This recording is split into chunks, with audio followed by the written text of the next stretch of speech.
नमस्कार।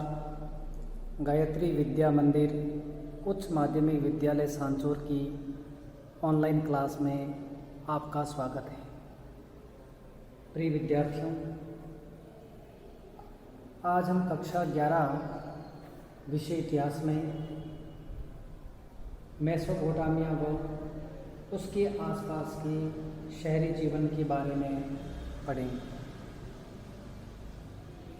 इससे पहले हमने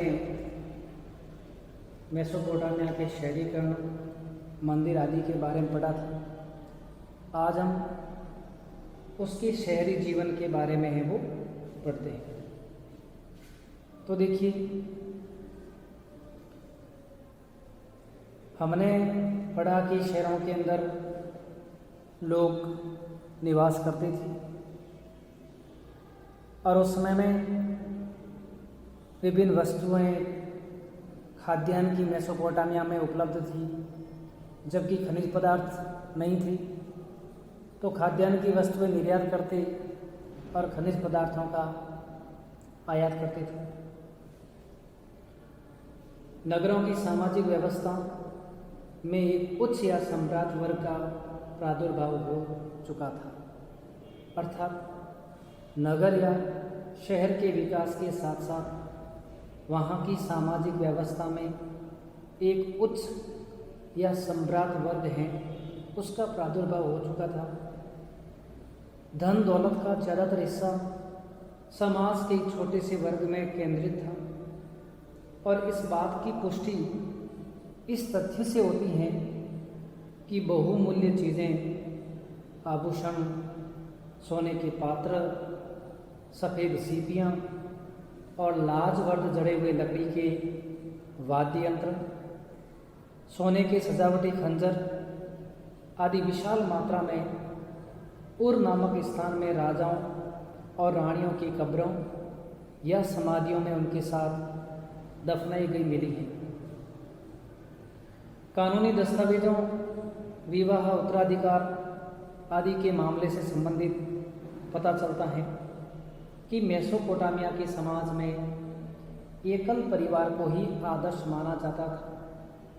हालांकि एक शादीशुदा बेटा और उसका परिवार अक्सर अपने माता पिता के साथ ही रहा करते थे।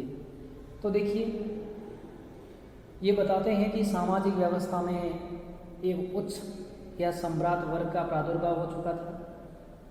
धन दौलत का ज़्यादातर हिस्सा समाज के एक छोटे से वर्ग में केंद्रित था और इस बात की पुष्टि इस तथ्य से होती है कि बहुमूल्य चीज़ें, आभूषण, सोने के पात्र, सफ़ेद सीपियाँ और लाजवर्द जड़े हुए लकड़ी के वाद्य यंत्र, सोने के सजावटी खंजर आदि विशाल मात्रा में उर में राजाओं और रानियों की कुछ कब्रों या समाधियों में उनके साथ दफनाई गई मिली है।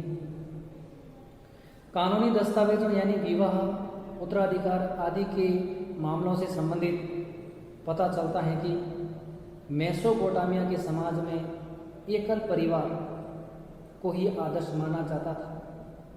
हालांकि एक शादीशुदा बेटा और उसका परिवार अक्सर अपने माता पिता के साथ ही रहा करते थे। पिता परिवार का मुखिया होता था। हमें विवाह की प्रक्रिया या विधि के बारे में कुछ जानकारी मिली है कि उस समय विवाह करने की इच्छा के बारे में घोषणा की जाती थी और वधू के माता पिता उसके विवाह के लिए अपनी सहमति है वो देते थे। अर्थात उस समय में विवाह करने की इच्छा के बारे में घोषणा थी, वधू के माता पिता उसके विवाह के लिए अपनी सहमति देते थे और समाज एकल परिवार था, एकल परिवार को बल मिला हुआ था। उसके बाद वर पक्ष के लोग वधू को कुछ उपहार देते थे, भेंट देते थे। जब विवाह की रस्म पूरी हो जाती थी तब दोनों पक्षों की ओर से उपहारों का आदान प्रदान भी किया जाता था और वे एक साथ बैठकर भोजन करते थे और फिर मंदिर में जाकर भेंट चढ़ाया करते थे। जब नववधू को उस समय में हम देख सकते हैं कि उसकी सास लेने आती थी, तब वधू को उसके पिता द्वारा उसकी दाय का हिस्सा दे दिया जाता था। पिता का घर, पशुधन, खेत आदि उसके पुत्रों को है वो मिलते थे। अर्थात उस समय इससे स्पष्ट होता है कि पिता और पुत्र में है वो समानता मिलती थी। इसी तरह आइए अब उर नगर का अवलोकन करते हैं, और यह उन नगरों में से एक था जहां सबसे पहले खुदाई की गई थी। उर मेसोपोटामिया का एक ऐसा नगर था जिसकी साधारण घरों की खुदाई 1930 ईस्वी के दशक में सुव्यवस्थित ढंग से की गई थी। उसमें टेढ़ी मेढ़ी व संकरी गलियां पाई गई थी, और जिससे ये पता चलता है कि पहिए वाली गाड़ियां वहाँ के अनेक घरों तक नहीं पहुँच सकती थी। अनाज के बारे में और ईंधन के गड्ढे संभवतः गधे पर लाद कर घर पर लाते होंगे। तो यानी अगर हम नगर का अवलोकन करते हैं तो वहाँ उत्खनन के दौरान हमें नगर के बहुत से अवशेष मिले थे। और मेसोपोटामिया का एक ऐसा नगर था जिसके साधारण घरों की खुदाई 1930 ईस्वी के दशक में सुव्यवस्थित ढंग से की गई थी, और उसमें टेढ़ी मेढ़ी व संकरी गलियां पाई गई थी, और जिससे यह पता चलता है कि पहिए वाली गाड़ियां वहाँ के अनेक घरों तक नहीं पहुँच सकती थी। अनाज के बोरे और ईंधन के गड्ढे संभवतः गधे पर लाद कर घर तक लाए जाते थे। पतली व घुमावदार गलियां तथा घरों के भूखंडों का एक जैसा आकार न होने से यह निष्कर्ष निकलता है कि नगर नियोजन की पद्धति का अभाव था। वहाँ गलियों के किनारे जल निकासी के लिए उस तरह की नालियाँ नहीं थी जैसे कि उसके समकालीन नगर मोहनजोदड़ो में पाई गई हैं, बल्कि जल निकासी की नालियाँ और मिट्टी की नालिकाएं उर नगर के घरों के भीतरी आंगन में पाई गई, जिससे यह समझा जाता है कि घरों की छतों का ढलान भीतर की ओर होता था, और वर्षा का पानी निकास नालियों के माध्यम से भीतरी आंगन में बने हुए हौजों में ले जाया जाता था। शायद यह इसलिए किया जाता था कि एक साथ तेज वर्षा आने पर घर के बाहर की कच्ची गलियां बुरी तरह कीचड़ से हैं वो न भर जाए।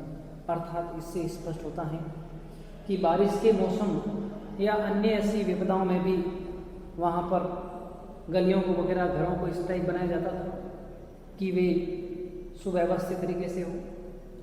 फिर भी ऐसा प्रतीत होता है कि लोग अपने घर का सारा कूड़ा कचरा बुहार कर गलियों में डाल देते थे, और जहाँ वह आने जाने वाले लोगों के पैरों के नीचे आता रहता था।